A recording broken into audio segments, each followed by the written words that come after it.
Hello everyone, welcome back to another video from my channel. Today we are going to continue morphology of flowering plants and today we are going to discuss stem. So in the previous video we have discussed about root, its modifications, its type and all that stuff. And in today's video we are going to start the next part of the plant, that is stem. तो आज की video में हम बात करने वाले हैं stem की और बेसिकली हम आज फोकस करेंगे मेनली बड्स के ऊपर. तो हम स्टेम का एक्सटर्नल स्ट्रक्चर देखने वाले हैं, बड्स के बारे में देखने वाले हैं, बड्स की टाइप्स देखने वाले हैं. What is a bud, I will tell you about it. So firstly we'll talk about stem. Stem is the aerial erect ascending axis of the body which develops from the plumule of the embryo of germinating seed. जो एक seed होता है उसके अंदर cotyledons होते हैं, as you know bean shaped cotyledons होते हैं. जो ये कॉटिलिडन है इसके अंदर एम्ब्रियो डेवलप होता है एंड उस एम्ब्रियो से एक प्लांट डेवलप होता है. अब ये जो कॉटिलिडन है इसके दो पार्ट्स होते हैं, one is radicle and the other is plumule. जो रेडिकल होता है that give rise to roots. जो लोअर पार्ट होता है that is the radicle and it gives rise to roots. And जो प्लूम्यूल होता है it gives rise to shoots. Plumule जो होता है उससे शूट बनेगा, उससे स्टेम बनेगा, एंड जो रेडिकल है उससे रूट बनेगा. तो जो प्लूम्यूल पार्ट है उससे हमारा स्टेम राइज होता है. Stem rises from plumule. अब हम स्टेम क्या है इसकी पहचान कैसे करेंगे. स्टेम को अगर हमने आइडेंटिफाई करना हो तो उसका आइडेंटिफाइंग फीचर है कि उसके अंदर नोड्स एंड इंटरनोड्स होते हैं. Now what are nodes and internodes. Nodes stem के ऊपर वो प्लेसेस होते हैं जहाँ से लीव्स या ब्रांचेस अराइज होती हैं, and internodes is the space between two nodes. तो अगर हमने एक स्टेम को बेसिकली आइडेंटिफाई करना है तो हम देखेंगे क्या उसके अंदर नोड्स एंड इंटरनोड्स प्रेजेंट हैं. अगर उसके अंदर नोड्स एंड इंटरनोड्स प्रेजेंट हैं then we know that it is a stem. And stem is negatively geotropic क्योंकि स्टेम अपवर्ड्स ही ग्रो करता है. So it is negatively geotropic. So these were the three basically features of stem, that it arises from the plumule and it has nodes and internodes, and the third one is it is negatively geotropic. Now let's talk about buds. A bud is a condensed compact shoot with a growing point covered by overlapping immature leaves. Basically जो बड है उससे he leaves arise होते हैं, उससे ही flower arise होते हैं. तो जो एक बड है वो एक तरह से छोटा शूट है. शूट स्टेम के ऊपर ही बड ग्रो होता है, नोड्स के ऊपर, स्टेम की नोड्स के ऊपर बड ग्रो होता है और वो छोटा सा शूट होता है जिससे बेसिकली लीफ या फ्लावर अराइज होगा. सो दिस इज़ अ बड. अब हम देखेंगे बड की नेचर क्या है, मतलब डिफरेंट टाइप ऑफ बर्ड्स हैं. कौन से बर्ड्स हैं. One is vegetative birds.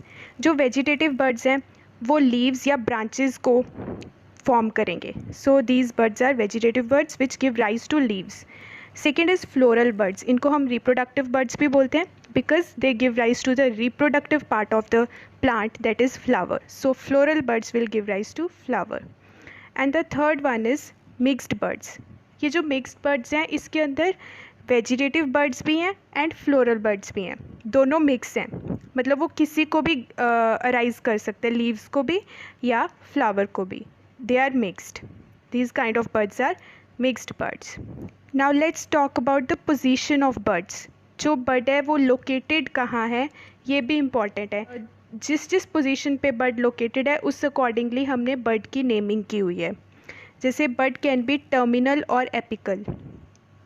ये जो बर्ड होता है वो एंड पोजीशन पे होता है, बिल्कुल ही एपेक्स वाली पोजीशन पे होता है. स्टेम की सबसे ऊपर टिप रीजन के ऊपर बर्ड ये प्रेजेंट होता है. तो उस बर्ड को हम क्या बोलते हैं, टर्मिनल और apical bud. As you can see in this diagram this is the apical और टर्मिनल बर्ड. ये बिल्कुल टिप रीजन के ऊपर ग्रो कर रहा है. So it is a terminal bud. Second हम बात करते हैं लेटरल बर्ड्स की. लेटरल बर्ड्स जो होते हैं वो किसी और पोजीशन पे ग्रो करेंगे, एपेक्स पे ग्रो नहीं करेंगे. वो साइड्स पे ग्रो कर सकते हैं. एपेक्स को छोड़ के किसी और पोजीशन पे ग्रो करते हैं, लेटरल साइड्स पे ग्रो करते हैं. So they are lateral buds. Third is axillary birds.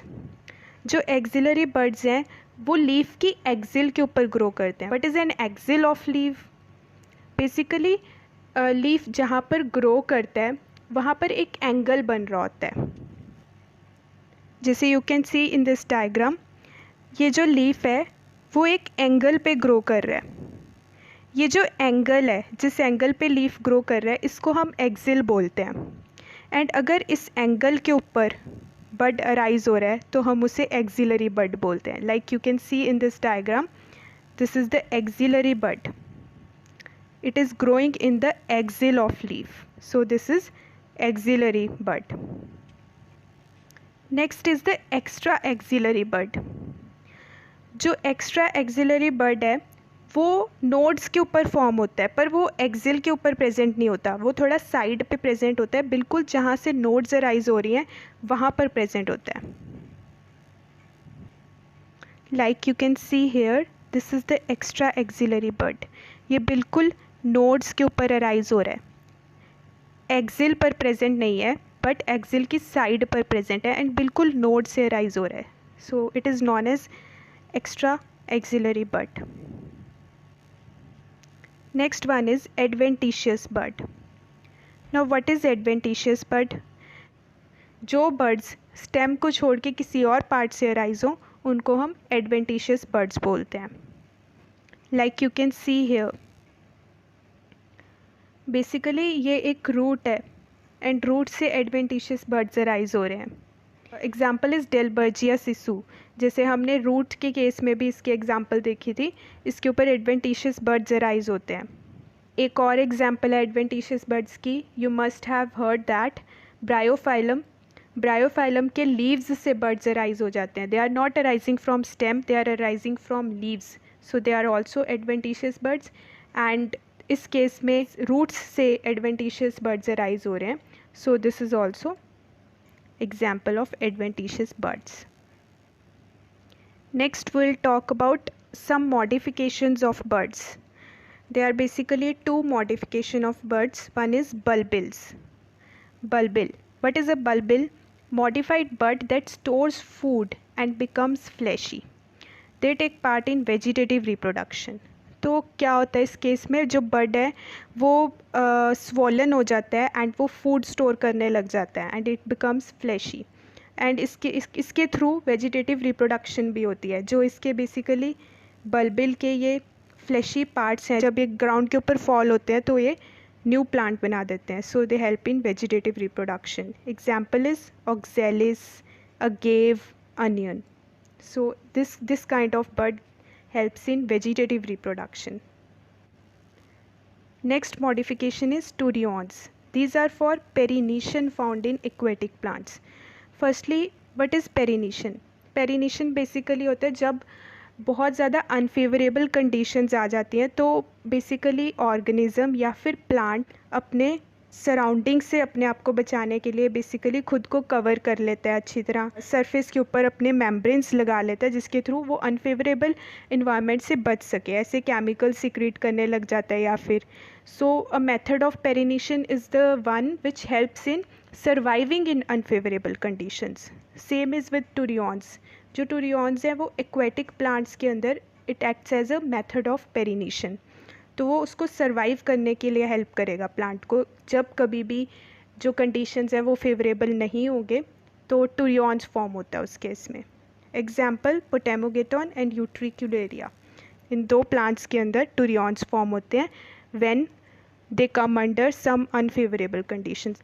Here you can see the picture of potamogeton. These are turions, these bulb-like structures. So the plant have enclosed itself in a membrane-like structure to basically protect itself. So that's all about buds. In the upcoming videos, we'll also see stem, leaves, flowers, and all the structure, all the external morphology of plants. So that's all for today's video. Thank you so much for watching.